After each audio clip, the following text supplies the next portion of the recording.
NCP और बाकी parties के, गठबंधन के पार्टीज के कार्यकर्ताओं का भी मैं यहां स्वागत करता हूं। आप सबका नमस्कार।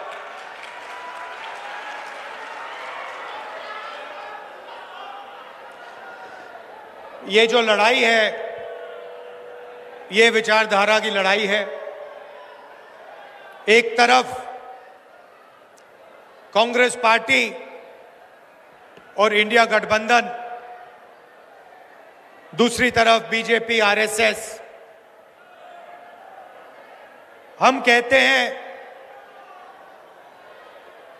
कि देश संविधान से चलना चाहिए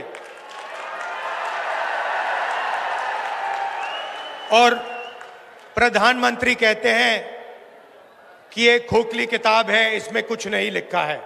ये देखिए,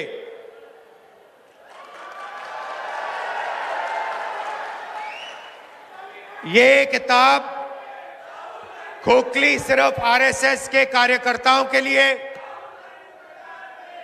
और बीजेपी के लोगों के लिए है। हमारे लिए ये इस देश का डीएनए है। इसके अंदर अंबेडकर जी की, फूले जी की, शिवाजी महाराज जी की, बुद्ध भगवान की, नारायण गुरु, बसवना, महात्मा गांधी, इन सब की सोच हमारे लिए इस किताब में है। और ये हमारे लिए एक नई किताब नहीं है, ये हमारे लिए हजारों साल पुरानी सोच है। और जो इसमें लिखा है उसी के लिए हजारों साल से हिंदुस्तान में लोग लड़ रहे हैं, मर रहे हैं।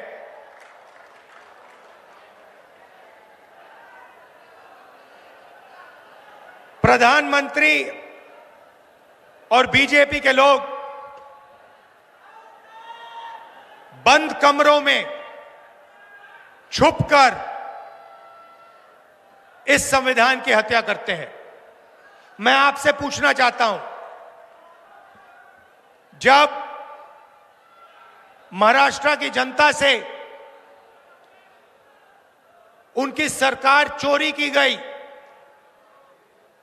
जिस मीटिंग में अदानी जी बैठे थे, अमित शाह जी बैठे थे, जो सरकार चोरी करने की मीटिंग थी, जिस मीटिंग में निर्णय लिया गया था कि एमएलएस को खरीदा जाएगा, करोड़ों रुपए के लिए खरीदा जाएगा, क्या जब अमित शाह जी और बीजेपी के लोगों ने यह मीटिंग की, जब उन्होंने आपकी सरकार खरीद कर आपसे चोरी की, क्या वो संविधान की रक्षा कर रहे थे? इसमें कहां लिखा है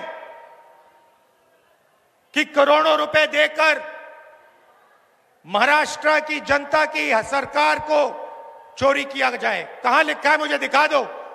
संविधान में कहां लिखा है कि सरकार को चोरी करना चाहिए?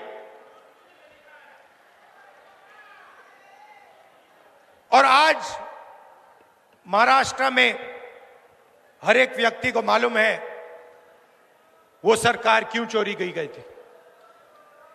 वो सरकार धारावी के कारण चोरी की गई थी, क्योंकि बीजेपी के लोग, नरेंद्र मोदी, अमित शाह, धारावी की जमीन, महाराष्ट्र के गरीब लोगों की जमीन, 1 लाख करोड़ रुपए की जमीन अपने मित्र गौतम अदानी को देना चाहते थे। इसीलिए महाराष्ट्र की सरकार आपके हाथों से चोरी की गई है। और यह पूरा महाराष्ट्र जानता है, पूरा महाराष्ट्र जानता है। आंखों के सामने करोड़ों रुपए देकर, एमएलए खरीदकर आपकी सरकार आपसे छीनी गई, चोरी की गई। और प्रधानमंत्री ने, अमित शाह जी ने, पूरा देश जानता है कि इन्होंने ये काम करवाया है। पैसे अगर दिए गए हैं तो वो आसमान से नहीं गिरे।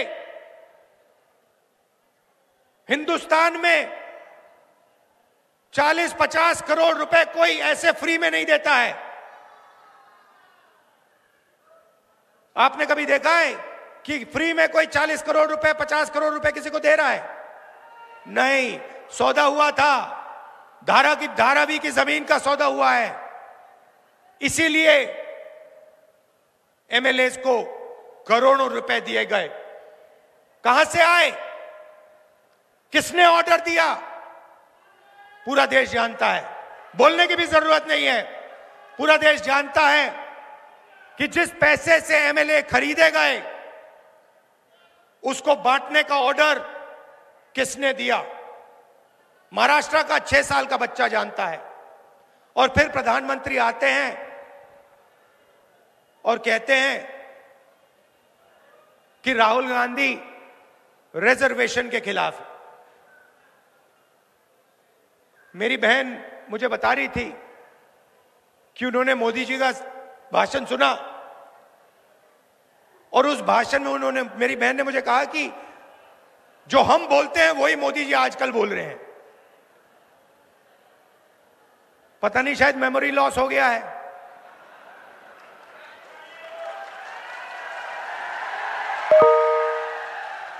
जैसे अमेरिका का पूर्व राष्ट्रपति था, कभी कुछ बोलता था, कभी कुछ बोलता था, भूल जाता था। उसको याद दिलाना पड़ता था पीछे से, भैया आपको ये नहीं बोलना, आपको ये बोलना है। वहां पे यूक्रेन का राष्ट्रपति आया और अमेरिका के राष्ट्रपति ने कहा कि भैया रूस के राष्ट्रपति पुतिन आए हैं। उनके पीछे लोग आए, कहे नहीं नहीं नहीं भैया रूस के नहीं है, यूक्रेन के हैं। उनका मेमोरी लॉस हो गया था। वैसे ही हमारी प्रधानमंत्री का मेमोरी लॉस हो रहा है।